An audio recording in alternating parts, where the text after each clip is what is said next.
너 그 소식 들었어? 고발뉴스에서 마트를 한대. 어디로 가야 돼? 가긴 어딜까? 인터넷 쇼핑몰이라고. 포털에서 고발마트를 검색해봐. 어마어마하게 많은 제품들이 은하계 최저가로 공급되고 있어. 고발마트 함께 해주시면 정말 감사하겠습니다. 고발마트에서 만나요. 하나, 둘, 셋. 웃기는 뉴스. 자, 요거부터 털고 갈게요. 네. 문 대통령 지지율 급락, 굼락. 청와대 무거운 침묵. 네. 그래도 윤 징계 절차대로 직진. 여기서 잘못된 것은 오늘 저 국어 시험에 나왔을 법한 문제예요. 네. 이 제목 중 잘못된 표현은 그래도입니다. 네. 맞습니다. 딩동댕. 언어 영역 1등급이에요. 와, 1등급이세요? 1등급이 언어 영역은. 야, 지지율 급락에도 불구하고 절차대로 직진. 그러니까 이 그러니까, 윤석열 징계로 인해 지금 급락을 했다는 얘기를 하고 싶은 거예요. 그러니까 그렇게 정확하게 이해하고 네. 계시네요. 지지율 급락했으면 그만해야 되는데 얘들이 그래도 윤을 자르려고 하네? 라고 하는 뉴스원의 생각이 그대로 반영이 된 거예요. 네. 노출이 된 거지, 속셈이. 여기는 그래도라고 하는 것은 앞의 상황이 뒤의 상황에 영향을 미치는 부정적 영향을 미치는 거지. 너 공부 못했어. 그래도 돈 달래? 용돈 달래? 뭐 이런 식으로. 네. 앞에 A라고 하는 그 사상에 B에 다음에 나오는 행동에 부정적 영향을 미친다고 하는 것이 그래도라고 하는 접속사의 성격인데, 이게 지금 다 뉴스원은 드러내고 있잖아요. 그러니까 그래도가 아니라 급락했어? 그러니까 징계도 절차대로 직진하는 거야. 왜? 너희들이 흔들어서 급락했지만, 네. 그럼에도 불구하고. 그렇지. 그럼에도 불구하고 우리는 하는 거야. 이게 맞습니다. 검찰 개혁은 가는 예. 거죠. 저희가 아주 현미경 단위로 뉴스를 비평해 드립니다. 빼박입니다. 자, 이 지지율과 관련해서 지지율 전문가 박시영 전문가, 여러분들 이 외모만 보고 사람 판단하면 안 됩니다. 제가 뭐 얼굴이 저보다 크다고 해서 특별히 좋아하는 분은 아니고요. 네. 근데 저는 이분 약간 되게 푸근한 뭔가 그 하마 같아가지고. 그렇죠. 좋아요. 저보다 얼굴 큰 분 중에서 상당히 가장- 뛰어난 분입니다. 가장 잘생긴. 네. 지금 이용구 법무차관이 징계위원장 맞지 않을 거란 보도 나왔다. 이거는 그냥 이 뉴스에 일일비 긴장할 필요가 전혀 없다는 거죠. 그냥 이거는 뭐 별로 중요한 얘기는 아니에요. 당연직 징계위원인데 차관이, 장관이 당사자가 감찰을 추진한 사람이니까 추미애 장관도 위원장 맡을 수 없어, 징계위원회. 차관이 당연직 징계위원으로서 맡아야 하는데 아무래도 다른 사람한테 맡길 가능성이 높겠죠. 근데 이거 가지고 뭐 청와대에서 맡지 말라고 했다 등등의 오보가 많았는데, 여하튼 그건 다 필요 없는 얘기고, 요게 제일 중요합니다. 자, 리얼미터 지지율 전문가가 하는 얘기예요. 여권의 지지율 하락은 불가피하다. 왜? 온 언론 94% 이상의 언론들이 저렇게 저주를 퍼붓는데, 거의 윤석열 총장을 비호하는 좀비들 같아요. 그러니까 네. 조금 전 미디어 오늘이 보도한 거에 따르면 실제로 검찰 기자단이요, 네. 윤석열 지지 성명을 내려고 추진했었다는 거예요. 어머, 그냥 내지. 내지 그랬어. 왜? 근데 굳이 내도 내지 하나도 안 않아도 놀랄 뭐 뻔했는데. 온 기사가 다 지지 성명과 동일한 그런 뉘앙스를 띠고 있긴 하지만 그래도 내지 그랬어요. 그렇지. 왜? 솔직하게 좀 내보지 그랬어. 근데 그런 기자단이 95% 정도의 불공정한 보도를 함에도 불구하고 이 정도 나오면 괜찮은 거예요. 제가 봤을 때. 감내해야 된다. 그리고 2주 뒤에 검사들의 반란이 진압되고 이제 본격적으로 홍 총장의 비리와 부도덕성이 드러나기 시작하면 지지율은 반등될 것이다. 지금은 한가롭게 정치 평론이나 할 때가 아니다. 전적으로 동의합니다. 온몸으로 똘똘 뭉쳐서 검찰 개혁을 위해 싸울 때다. 뭐 이런 얘기를 하고 있어요. 네. 근데 오늘 뉴스공장에서도 네. 김어준 공장장이 이거는 뭐 1년, 2년 기다릴 필요도 없고 음. 몇 주만 지나고 돌아보면 아 그냥 건넜어야 될 강을 건넌 것이구나라고 다들 느끼게 될 거다라고 비슷한 얘기를 했거든요. 네, 저도 아침에 아이 학교에다 넣어주고 오면서 그 네. 얘기 들었는데 네. 지금 마지막 강을 넘어가고 있는 겁니다, 여러분들. 자, 조금 전에 말씀드렸던 것처럼 법조기자단 소속 기자들이 윤석열 직무 배제 사태와 관련해서 법무장관에게 항의하는 취지의 성명서 작성을 위한 의견을 모으려고 시도했다는 사실이 드러났어요. 그 시도를 주도한 친구는 똥아일보. 똥아일보는 조중동에 지금 꼴찌밖에 못하고 있는데 똥아일보 기업 기자가 제안을 했대요. 근데 이제 몇몇 언론에서 야 그거 너무나 우리 노골적인 거 아니야? 뭐 그래서 뭐 제대로 진행은 안 됐는데 네. 여하튼 그런 분위기다. 라는 거죠.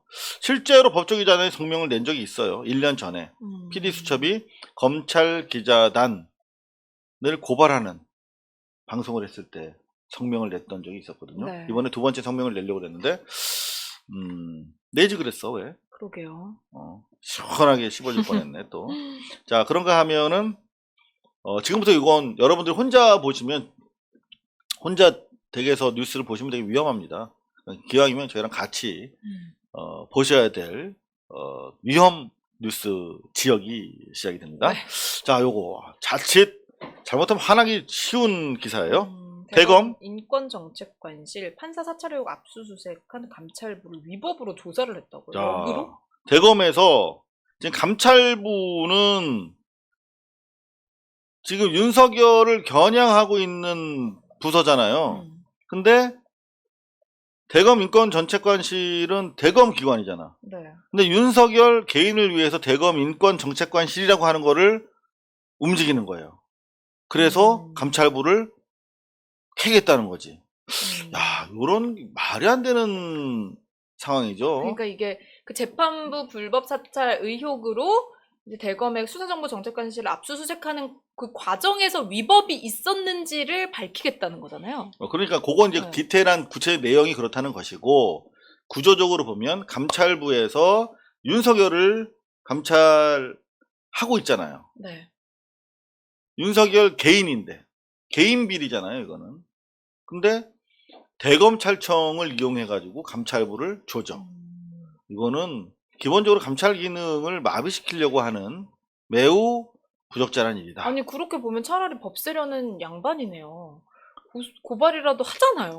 근데 윤석열은 그런 거 절차도 없이 그냥 쟤들이 나 공격했으니까 저 조사해봐. 이렇게 되는 거 아닌가요? 그리고 이거는 이제 어제 밤에 네. 저도 더 워름을 봤습니다만 방송 중에 이 기사가 나왔어요. 네, 그죠? 네, 네. 청와대를 법무차관 전격 임명한 것과 검찰이 원전수사 영장 친 거를 대등하게 이렇게 붙입니다. 다이다이. 그러면서 청와대랑 윤석열 검찰이랑 이렇게 싸움이 있는 것처럼 마치 동일한 수준에서 법무차관 임명하는 거는 당연한 수순인데 네.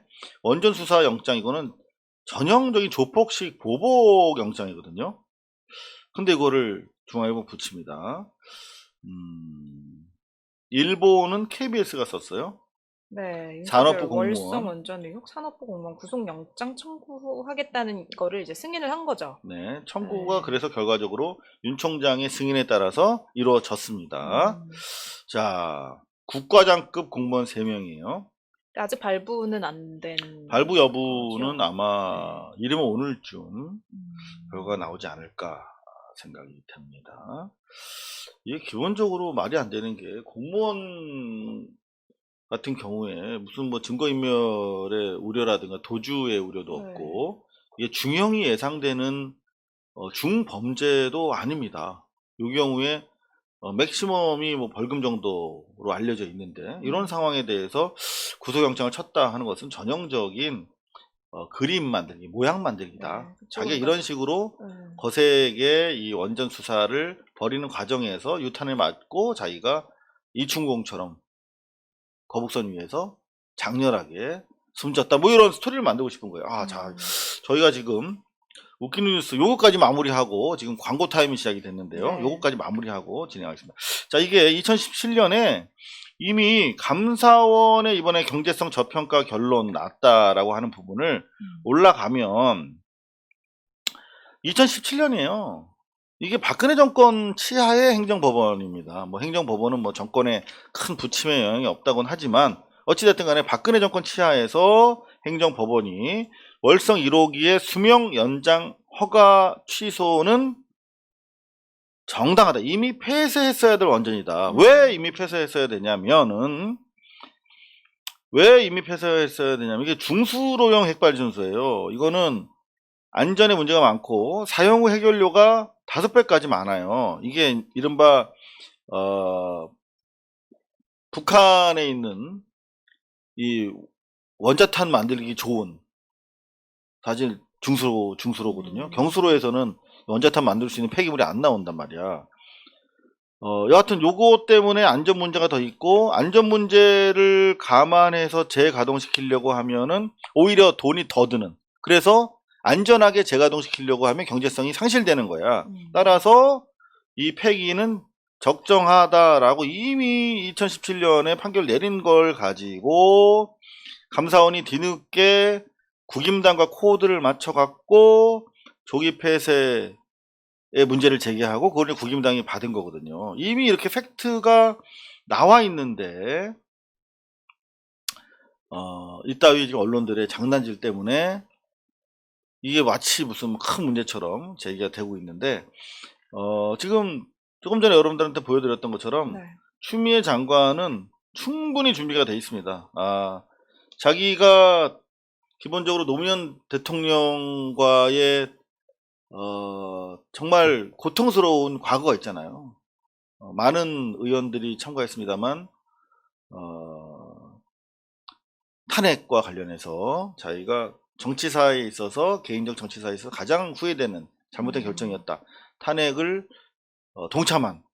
그래서 자기가 가지고 있는 원죄를 씻기 위한 차원에서 저는 동해 낙산사 고 노무현 대통령 영전을 참배했다고 생각해요. 내가 이번에 한쪽 팔이 날아가는 그런 고통스러운 한이 있어도 당신의 민주주의를 위한 검찰 개혁의 꿈을 완성하겠다라고 다짐을 한 것 같아요. 지금 속보가 들어왔는데 네. 윤석열 징계위가 10일로 재연기가 됐다고 하네요. 그럼 그 자. 사이에 무슨 일을 벌일지 지금 시간이 굉장히 많아졌거든요. 그러면 네. 4일 내일 있죠. 다음 주 월화수까지 또 충분히 시간이 있기 때문에 10일로 연결됐다고요? 네, 10일로 연기가 10일은 됐습니다. 목요일인데. 다음 주 목요일 일주일 뒤로. 음, 그러니까 문재인 대통령이 오늘 절차나 이런 거를 좀 잘 따라라라고 얘기를 한 부분이 좀 반영이 된 걸까요? 아마도 그럴 가능성이 높고요. 절차 일단은 법무부 쪽에서는 2일에서 4일로 연기한 것이기 때문에 징계위원회가 열리기 5일 전에 통보를 해야 된다라고 하는 것에 침해가 되지 않는다라는 주장인데 그럼에도 불구하고 또 이거 문제를 제기할 수 있어요. 아주 기본적인 형식적인 문제거든요. 그러니까 4일 날인데 통보를 늦게 했어. 자, 그럼 오케이. 알았어. 오늘 통보할게. 그러면 5, 6, 7, 8, 9, 5일 있다가 지나서 10일 날 그러면 징계위원회 열리는 거야. 라고 아예 애시당초 형식적인 절차상의 문제를 제기할 여지를 주지 않겠다는 것도 하나 있는 것 같고요. 동시에 지금 징계위원회 구성에 사실 쉽지 않은 그런 변수가 있는 것 같아요. 지금 아시다시피 검사 2명 그리고 또 뭐 언론인 또 뭐 전문가 뭐 이렇게 해서 선임을 해야 되는데 검사들이 선뜻 나서려고 하지 않잖아요. 사실 누구래도 이런 복잡한 상황에서 목을 치는 해임에 해당하는 중징계가 예상되는 가운데 자기 이름을 올리고 싶은 검사는 솔직히 없을 것 같아요.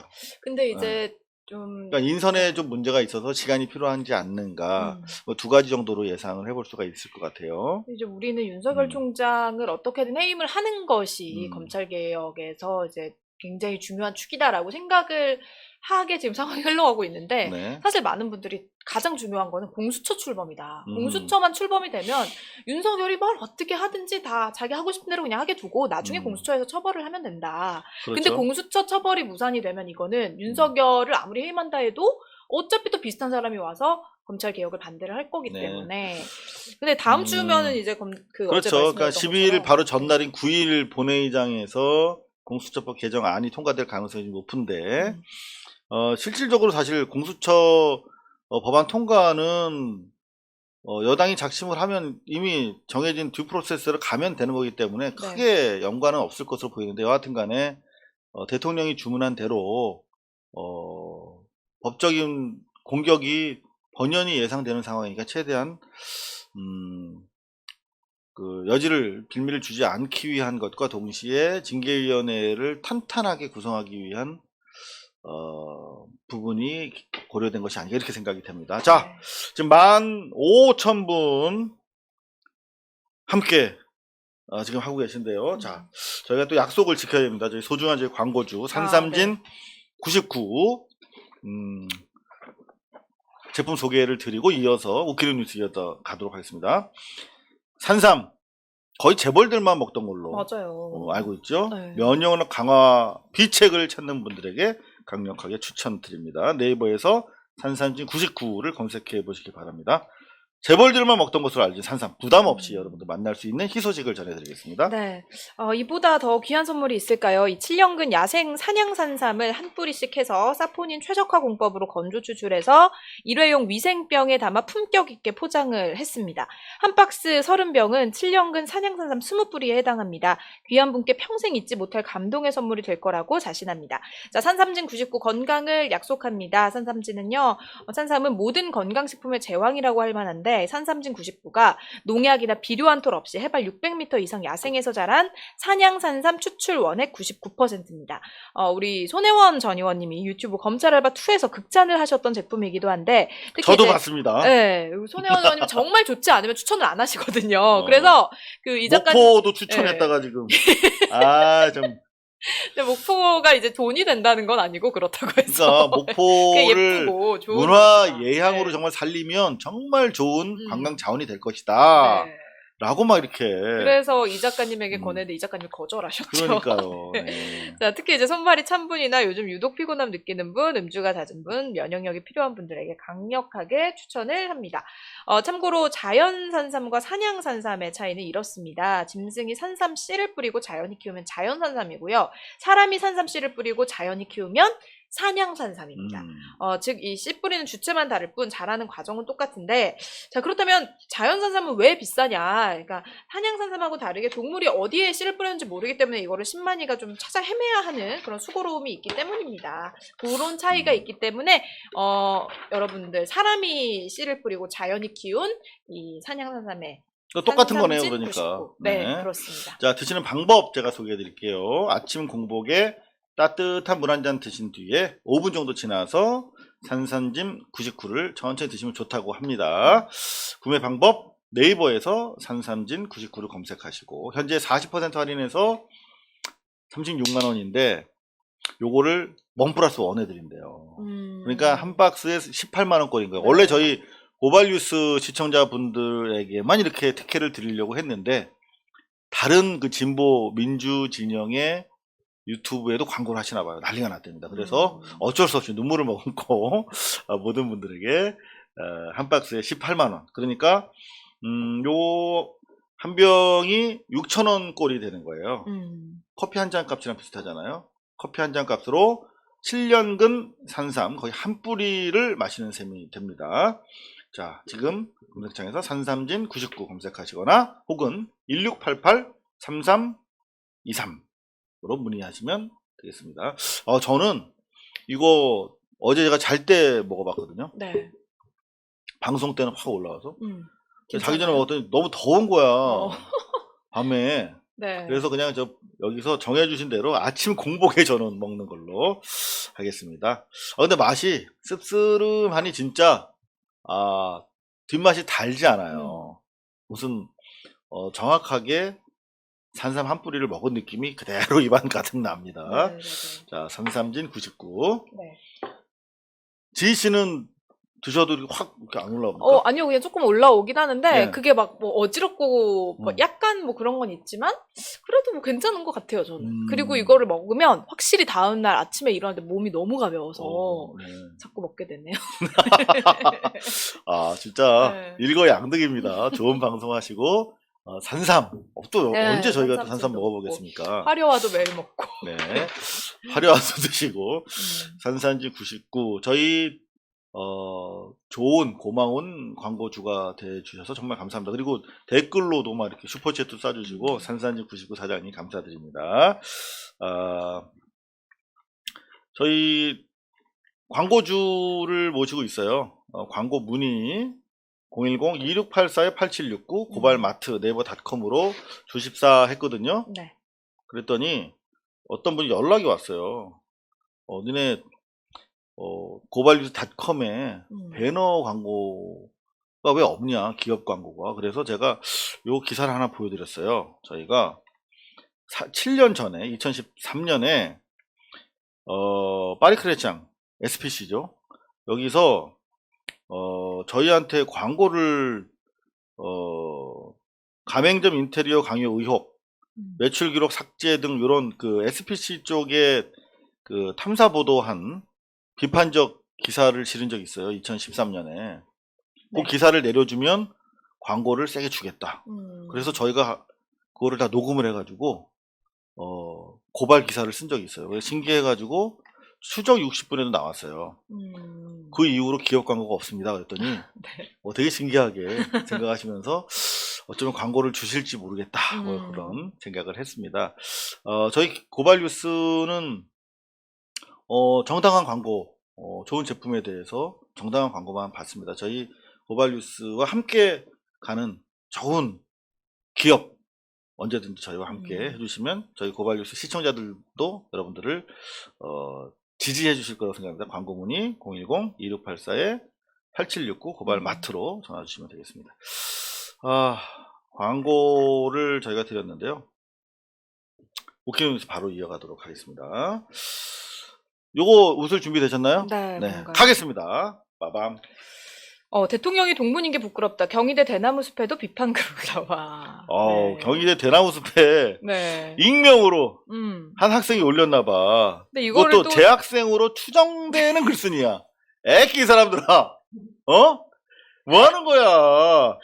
네. 대통령을 선배라고 부른 것으로 미뤄 경희대 재학생으로 추정된다고 이렇게 쓰고 있어요. 아니 그리고 저 이제 아는 동생이 이제 서울대를 다녀가지고 뭐 스노라이프 이런 걸 좀 들어가 볼 수가 있나 봐요. 근데 보면은 거기에 윤석열 욕하는 글도 있다. 근데 왜 자꾸 이상한 글만 기사화를 시키는 건지 모르겠다고 직접 얘기를 하더라고요. 그러니까. 아마 여기도 마찬가지고 모든 대학교 게시판 하고 싶은 말 다 하는 데기 때문에 네. 이런 의견도 있고 저런 의견도 있을 수 있는데 본인들이 마음에 드는 것만 쏙 빼와서 마치 그게 그 대학 전체의 의견인 양 얘기를 하는 것 자체가 이 기자 이름 누구예요? 저는 여기 알 필요도 없습니다. 네. 세계일보라는 제호가 정말 부끄러웠어요. 이제 되게 부끄러웠습니다. 그리고 아마 대통령이 동문인 게 부끄럽다. 이 정말 어떻게 이런 게 기사가 되는지 정말 기자인 게 부끄러웠습니다. 그런가 하면 네, 김혜영. 김혜영 추미애 장관이 오히려 검찰 개혁을 어렵게 하는 게 아닌가. 근데 뭐 저는 이렇게 말을 할 수는 있는데 그렇다면 본인이 더 좋은 방법을 제시를 하면서 얘기를 해야 된다고 생각해요. 근데 그냥 더 어렵게 하는 거 아니야? 라고 하고 자기는 손 놓고 가만히 있었고 자기는 검찰 개혁이 여기까지 올 때까지 뭘 했어요, 김혜영. 그러니까 여기 보면 연합뉴스 우리가 332억 원을 매년 혈세를 퍼부어주고 있는 연합뉴스 기사입니다. 민주당 쓴소리 4인방 이른바 조금박해 중 한 명이었다. 훌륭한 분들이에요. 조금박해. 저는 요 타이밍에 우리가 다시 한번 이분들 이름을 기억해야 됩니다. 조응천, 금태섭, 박용진, 김혜영. 조금박해가 한마디 했더니 이렇게 기사를 썼다라고 하면 추미애 장관이 검찰개혁을 정말 제대로 하고 있구나. 이렇게 우리가 이해할 수가 있겠죠? 네. 안 웃겼군요. 네. 요건 어떠세요? 김현철, 윤석열 해임하면 YS 제명한 유신 정권처럼 끝장난다. 김현철 누군지 아시죠? YS 네. 아들. 정말 이분은 아버지 덕에 아버지 덕에 황태자의 자리에 올랐다가 네. 결국은 아버지를 가장 힘들게 한 아들입니다. 제가 그때 지금도 뉴스데스크 MBC 들어와서 이상호 김현철 치면요 옛날 기사들이 많이 나와요. 요런 거 제가 24년 전이죠. 24년 전에 김현철 씨의 비자금을 취재를 했었습니다. 자꾸 계속 취재하고 싶게 만드는데 김현철 씨 네. 자중하시기 바랍니다. 자, 그런가 하면은 드디어 판사가 나섰습니다. 네, 현직 판사 검찰 판사 문건 법관회의에서 따지자 집단행동 촉구. 네, 조선일보가 본의 아니게 특종을 해줬어요. 본의 아니게 뭐 괜히 단독했다 뭐 이렇게 생각이 들 텐데 네. 되게 뜨겁습니다. 지금 이제 이 정창국 부장판사신데 네. 이분도 뭐 역시 뭐 네. 내부 2%스망의 글을 올린 겁니다. 근데 요거는 어찌됐든 간에 이제 법관들이 이 판사 사찰과 관련해서 전국 법관 대표회의가 열리거든요. 7일날. 요때 안건을 올리자. 요거는 아마 안건으로 채택이 돼서 상당히 많은 법관 대표들의 조직적인 입장이 결집이 될 것 같습니다. 다음 주죠. 7일. 계속 저희가 팔로우 하겠습니다. 네. 그런가 하면 지금 재밌죠. 오마이뉴스에 대해서 이완규 변호사죠. 네. 머리 이렇게 시원하게 노무현 대통령 검사와의 대화 때 대통령한테 개겼던 머리가 시원하게 이렇게 벗겨지셔서 저는 42살인지 전혀 몰랐다고 했죠. 그때 42살이었어. 그렇게 젊으신 분이 지금도 똑같아요. 헤어스타일은. 여하튼 헤어스타일 뭐 더 이상 얘기 안 하겠습니다. 네. 그분을 좀 기억하셨으면 해서 말씀드렸어요. 죄송합니다. 혹시 헤어스타일 비슷한 우리 시청자분들 계실 텐데 절대 폄훼하려는 의도가 아니었습니다. 죄송합니다. 자, 판사 사찰 문건 원본을 공개했어요. 오마이뉴스가. 이완규는 사진 찍어서 오픈하지 말라고 했어요. 근데 사진 찍어서 그대로 오픈하는 게 국민들 판단을 받는데 좋다고 생각한 거죠. 오마이뉴스. 잘했습니다. 그거를 1년을 대검찰청 기자단에서 징계를 때렸어. 근데 대법원 기자들의 판단이 나왔어요. 애들 층층지하고 나쁜 짓들은 다 고사에 배웁니다. 이게 뭐냐면 대검 기자단이 검찰 일진이야. 애들이 정한다고 그대로 되는 건 아니야. 그럼 또 대법원 가면 또 대법원 기자단이 또 있어요. 그러니까 이거를 다 혁파해야 됩니다. 대법원 기자단들이 인사처리면은 대법원, 법원행정처, 검찰청까지 영향력을 미칠 정도로 대단히 강력해요. 이거 다 뜯어 고쳐야 됩니다. 그런 차원에서 보여드리려고 가져왔는데 대검찰청 기자단이 징계 결의했잖아요. 대법원 기자단에서 최종적으로 판단합니다. 요 양반들이 법조 팀장들이야. 이 친구들이. 법조 팀장, 그냥 부장급, 부부장급이거든요. 일반 회사에서.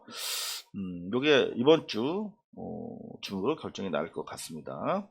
자, 기본적으로 제가 소제목을 이렇게 달았잖아요. 지금 윤석열 집 앞에 중계차 있습니까? 없죠. 요 정도 상황이면 뉴스의 핵이고 네. 지금 감찰 혐의자잖아요. 대상이잖아요. 그리고 6개의 혐의 자체 하나하나가 되게 충격적이고 네. 그러면 정상적인 언론들이라면 이미 집 앞에 중계차 타고 그리고 짜장면 짬뽕 먹었는지 막 몰려다니면서 또 해야 돼. 옛날에 조국 장관 때 했던 것처럼 훨씬 더 큰 사안이잖아요. 근데 전혀 안 하고 있어. 대신 윤석열 집 앞에서 정당한 질문을 하려고 했던 서울의 소리 기자들은 지금 검찰의 기소 처분을 기다리고 있어요. 이게 얼마나 골 때리는 일입니까? 이게 상상해 가시면 균형이 맞습니까? 그러니까요. 공정합니까? 더구나 조선일보는 서울의 소리를 기자들을 그냥 기자라고 안 하고 유튜버라고 그냥 조선일보 기자 하느니 그냥 유튜버가 나을 텐데 제가 보기에는. 본인들은 본인들이 되게 뭐가 있다고 생각하나 봐요. 그러니까 그렇지. 조금 우습게 보니까 그냥 유튜버라고 그렇지. 한 거 아니에요. 자기들 예. 기자들, 난 조선일보 조선일보 기자들은 기자인데. 그렇지. 대검찰청 출입도 할 수 있고. 음, 근데 니네는 조그만 매체니까 그냥 유튜버라고 부를게. 네. 이런 깔려 있죠. 음. 자, 이게 좀 조선일보뿐만 아니라 다시 한번 저희가 리마인드 시켜드리는 거예요. 새로운 뉴스를 계속 보여드리는 것도 중요하지만 잊지 말자고 다시 한번 강조합니다. 지난달에 한국기자협회가 성명을 낸 거 우리 절대 잊으면 안 되겠습니다. 언론에 대한 추미애 법무장관의 행태를 규탄한다며 법무장관 집 앞에서 하리꼬미 하면서 사진 찍던 여기자 얼굴을 공개했다. 네. 죄송합니다. 방금 제가 일본말 썼나요? 하리꼬미. 하리꼬미. 네. 그 뻗치기 하던 그 뉴시스 기자인가요? 얼굴을 SNS에 공개했다고 난리가 났죠. 그래서 이렇게 성명까지 냈습니다. 법무장관 집 앞에도 그렇게 서 있었잖아요. 근데 윤석열 집 앞에는 어떻게 생겼나 구경을 못했어요, 나는. 기자님들 좀 성명 쓸 시간 있으면 가서 윤석열 좀 인터뷰도 하시고 계속 좀 뻗치다 보면 또 줄리도 만날 수 있을 거 아닙니까? 줄리도 좀 인터뷰 좀 해봤으면 좋겠어. 이 사안을 어떻게 보시는지. 솔직히 뭐 차가 뭐다. 예, 뭐 옷은 뭐 입었다. 뭐 차 문을 얼마나 세게 닫았는지, 또 뭐를 시켜 먹었는지 이런 그렇지. 거를 다 알려주셔야죠. 국민들의 최대 관심 사안인데. 여러분들이 윤석열을 그렇게 띄워도 지금 지지율 결국 1위 했다고 지금 난리가 났어요. 오래 못 갑니다. 지금 주호영 바로 선긋기 들어가잖아요. 이제는 당내 권력을 유지하려고 하는 당권파랑 그리고 어떻게 해서든 당선 가능성이 있는 외부 후보라도 데려와서 자기네가 어떤 존재감 있는 정당으로 유지되고 싶어하는 비주류까지 다양한 이해를 가진 국힘당은 어쩔 수 없이 분해될 수밖에 없어요. 지금 기본적으로 의미 있는 득표를 하고 있는 당내 인사가 없잖아. 그 불임정당이라고 얘기하잖아요. 그러면 미래가 없는데 그 정당에 계속 있겠습니까, 사람들이? 어차피 깨질 수밖에 없는 판인데 언론들이 당장 지금 윤석열이 대통령 될 가능성이 높아서라기보다도 윤석열이라는 카드를 가지고 어떻게든 이 문재인 정부를 흔들려고 하는 것이다. 그러므로 우리는 절대 흔들리지 말고 지금 검찰개혁 전선에 올인해야 된다. 검찰개혁에 성공을 해야 동시에 지금 붙어 있잖아요. 동전의 앞뒷면처럼 언론개혁, 재벌개혁도 같이 갈 수 있다. 이 말씀을 다시 한번 드립니다. 그런가 하면 웃기는 뉴스 요거 중요한데 언론이 안 다뤄서 제가 가져왔어요. 네, 전두환의 전자도 안 꺼낸 국민의힘 아침회의. 국민의힘은 전두환 신군부의 후예죠. 네, 그렇죠. 네, 민정당의 후예죠. 전두환 이번에 무죄 집행유예 받았는데 네. 집행유예 받았는데 국힘당이 입장을 못 내. 지금 얼마 전에 김종인이 가서 이거 했잖아요. 5.18 망월동 민주묘지에 가서 무릎 꿇었잖아.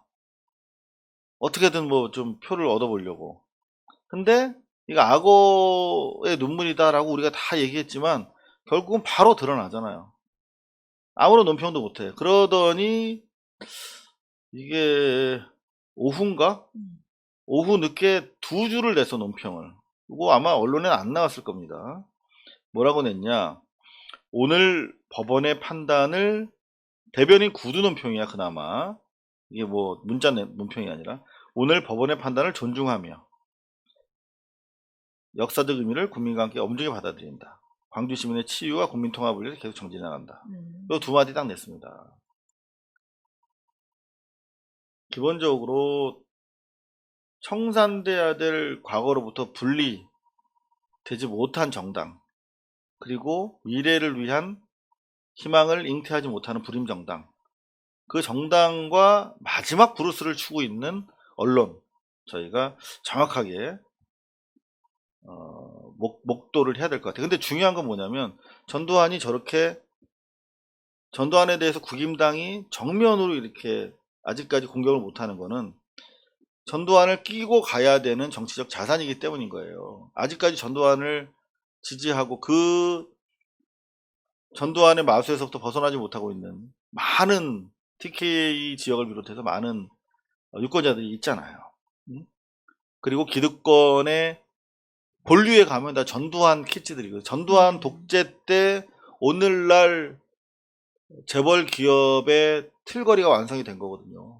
그리고 오늘날 검찰 공화국의 토대가 완성된 거고, 언론이 오늘날 이른바 조선일보를 위시한 기득권 매체 조중동의 틀거리가 전두환 때 완성된 거잖아요. 전두환 때.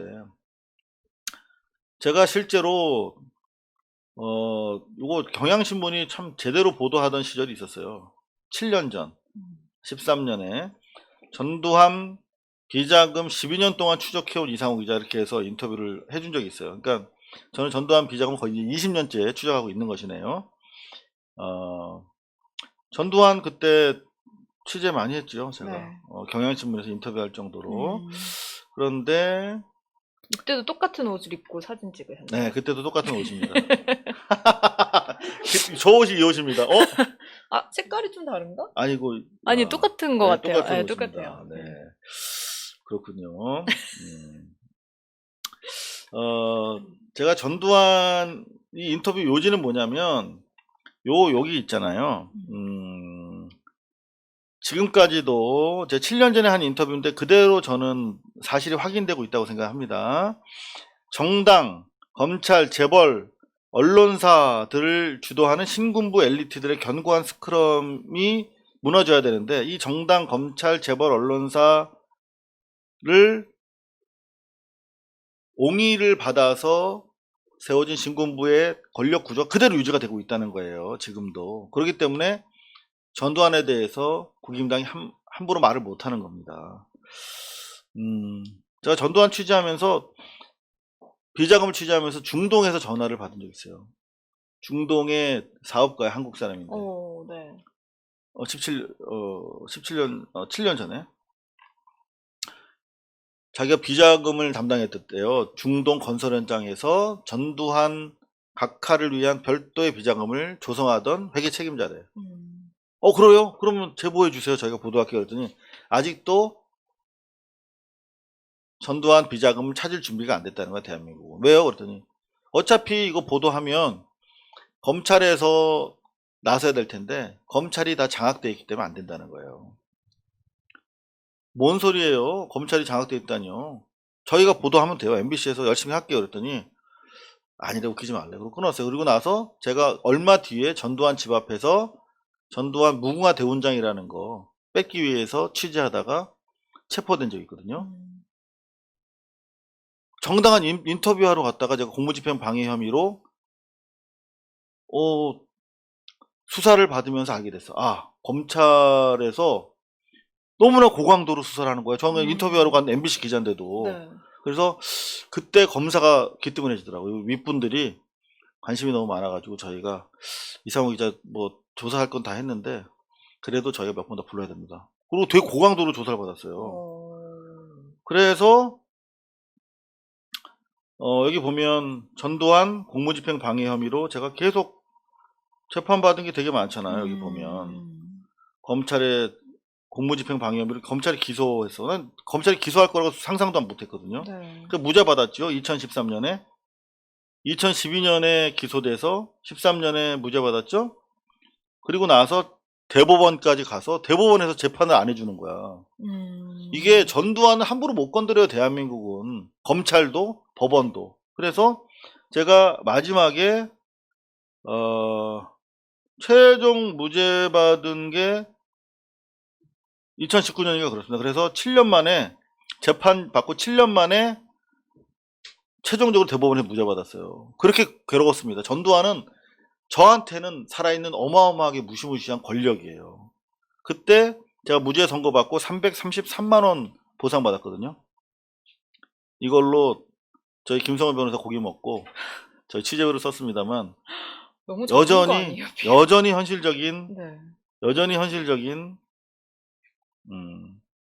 권력이다. 이 전두환에 대해서 말 네. 못하는 국임당은 아직까지 그 기득권에 한 귀퉁이 있다. 저희가 그런 내용을 담은 영화 다큐멘터리인데요. 전투왕이라고 하는 영화를 조만간 개봉하려고 준비를 하고 있습니다. 이런 거 보면 진짜 나쁜 놈일수록 잘 먹고 잘 사는 것 같다. 그게 바로 네. 검찰 개혁해야 되는 이유입니다. 네. 나쁜 놈은 엄벌할 수 있도록 사필 규정, 사필 규정 바로 이렇게 갈 수 있도록 하늘이 해주는 게 아니라 검찰이 할 수 있는 세상을 만들어야겠죠. 자, 언론계 웃긴 뉴스. 이거 몇 개 더 있는데 하나만 소개해드리고 두 번째 광고 좀 만나뵙도록 하겠습니다. 네. 자, 법조기자단 카르텔이 카르텔. 해체될 가능성이 있어요. 그러니까 이게 언론사가 직접 문제를 제기를 네, 한다는 거죠. 뉴스타파랑 미디어 네. 오늘이 두 군데가 검찰이랑 법원 기자실에 출입증을 신청했답니다. 그래서 출입증 고발 뉴스도 같이 하면 안 되나요? 어차피 안 돼요. 그래도. 네, 어차피 안 되는데 네. 이제 거부할 경우에 행정소송 절차를 밟으려고 아마 생각을 하고 있나 봐요. 일종의 음. 기획 취재 차원에서 진행하는 것 같은데 네.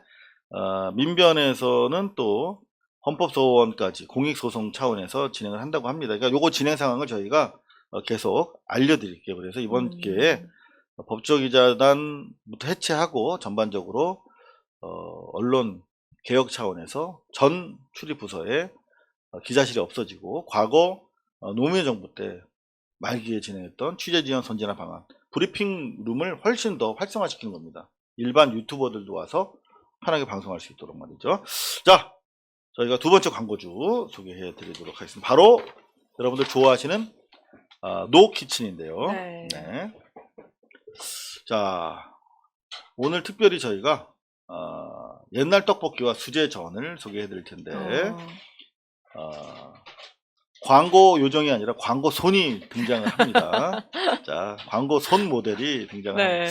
지금 노키친 저렇게 딱 뚜껑을 따면 설명서가 저게 있고요. 이제 그 레시피가 적혀 있는. 그렇죠. 뒤로 뒤집어 주세요. 뒤집으면. 뒤집어 주시면 순서도가 있습니다. 네. 저대로 그냥 퐁당퐁당 라면 끓이듯이 넣으시면 돼요. 음. 그리고 안에 저렇게 잘 정돈돼. 얼마나 싱싱합니까? 보십시오. 파도 파. 진짜 싱싱하고요. 네. 그리고 저게 이제 양념 페이스트. 고추장이고, 그리고 네, 오뎅, 어묵. 어묵. 네. 제가 진짜 좋아합니다. 그리고 저게 떡볶이. 네, 밀떡이죠. 그리고 함께 드시라고 전이 이렇게 전. 네. 옛날 수제전과 함께하는 네. 옛날 떡볶이.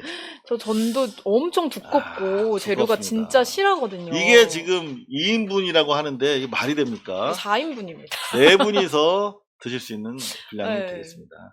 저도 그래서 저게 집에 있는데 네. 그래서 오늘 이제 동생 시험 끝나고 같이 먹으려고 이제 집에 가서 먹을 거거든요. 끝나고. 네. 장애는 네. 아름답습니다. 자, 광고 문구를 좀 소개해 드릴게요. 노키친을 주목하시기 바랍니다. 부엌이 필요 없다는 의미에서 노키친입니다. 네, 한식은 손이 많이 가고요. 조리 시간이 깁니다. 하지만 노키친은 이 세척부터 손질까지 완벽하게 준비된 재료와 40년의 노하우가 담긴 양념을 함께 보내드립니다.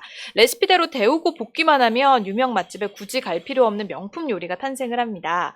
자, 오늘 소개할 옛날 떡볶이와 수제전은요. 옛날에 그 달큰한 맛이 나는 밀떡볶이에 정성스레 수제로 만든 전, 녹두전과 동그랑땡, 꼬지전이 함께 있습니다. 이거를 함께 구성한 상품인데요. 떡볶이에 들어갈 대파까지 다 손질을 해서 깨끗하게 넣어서 보내드립니다.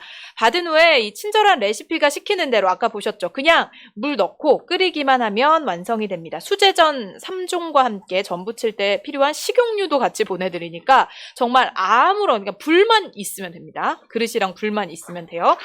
불과 팬만 있으면 어디서든 요리를 즐기실 수가 있습니다. 이게 한 팩에 지금 1210g입니다. 14,500원인데 사실 이거를 그냥 시장에서 사려고 해도 이렇게 전이랑 떡볶이랑 이제 사면은 사실 뭐 한 15,000원 정도는 훌쩍 넘거든요. 양이 이 정도 되지도 않고. 네. 그리고 믿을 수가 있잖아요. 이 그쵸. 내용물을 그대로 보고 그리고 바로 여러분들이 만들어주는 또 정성을 또 실현할 수가 있기 때문이죠. 맞습니다. 네. 4인분 같은 2인분입니다. 맞습니다. 그리고 가격 한번 여러분들 직접 비교해 보십시오. 가격은 고발뉴스가 네. 가장 저렴합니다. 네이버에 이 옛날 떡볶이와 수제전 검색하시면 네. 티몬에서는 지금 14,110원으로 나오는데 막상 들어가 보면 15,500원을 결제를 하셔야 돼요. 네. 노키친 만나시면 3번 놀란다고 그러죠. 맛에 놀라고 양에 좀 놀랍니다. 둘이서 겨우 한 서너 명이 드셔야 맞는 거기 때문에 혼자서는 좀 감당하기 좀 어렵다는 네. 거. 그리고 가격에 또 놀라십니다. 고발마트에서 최고의 한식 밀키트 노키친 제품을 은하계 최저가로 만나보시기 바랍니다. 제가 돈이 있으면 투자하고 싶은 네. 바로 노키친. 어디에 투자하고 싶으시다고요? 네? 지희 씨는? 저요? 네. 저는 베지어트라고 하지 않았나요? 네. 저는 노키친. 이거 미래형 식문화를 주도할 거라고 저는 생각합니다. 네, 저 노키친. 진짜 근데 너무 맛있어가지고 네. 어떤 분께서는 이 가격에 이 구성에 전이 없어도 만족하고 사 먹을 수 있을 그러니까. 것 같다라고 얘기를 하시더라고요. 네, 노키친을 저희 고발마트에서 한번 검색을 해드리면 이 노키친 검색을 해드리겠습니다. 노키친. 자, 되게 많은 종류의 고기 짜그리부터 시작해서 돼지 곱창 볶음. 진짜 제가 제일 좋아하는 어디 갔냐? 요거 이베리코 숙주볶음. 진짜 네, 이것도 맛있고요. 이제 저희 가족들이 가장 태국 안 가도 좋아하고, 커리. 이것도 맛있고. 이거는 청국장도 뭐 진짜 맛있어요. 청국장 네. 맛있고요. 그리고 뭐 배째 부대찌개가 뭐 부대찌개도 기본이죠. 맛있어요. 네, 진짜 여하튼 그 흥부 형님 부대찌개 거기보다 전 더 맛있더라고. 훨씬 근데 이게 맛있더라고. 양에서 여러분들 절대 실망시키지 네. 않습니다. 햄이 특히 정말 너무 많아요. 자, 다양한 이렇게 메뉴가 계속 속속 네. 노키친에서 개발이 되고 있습니다. 진짜 한번 봉골레 칼국수는 어디 맛집에 가도 먹을 수 없는 음. 메뉴거든요. 이거는. 네. 네, 노키친 저희가 너무나 제품들 좋아하다 보니까 광고를 너무 길게 했네요. 네. 이 정도 마무리하겠습니다. 자, 고발 마트에서 노키친 만나보시길 바랍니다. 고발뉴스는 여러분의 자발적 후원에 힘입어 운영되는 대한매체입니다. 자본과 외압에 흔들리지 않는 언론으로 키워주십시오. 후원 신청은 지금 고발뉴스닷컴에서 접수 중입니다. 여러분의 많은 참여를 부탁드립니다. 감사합니다.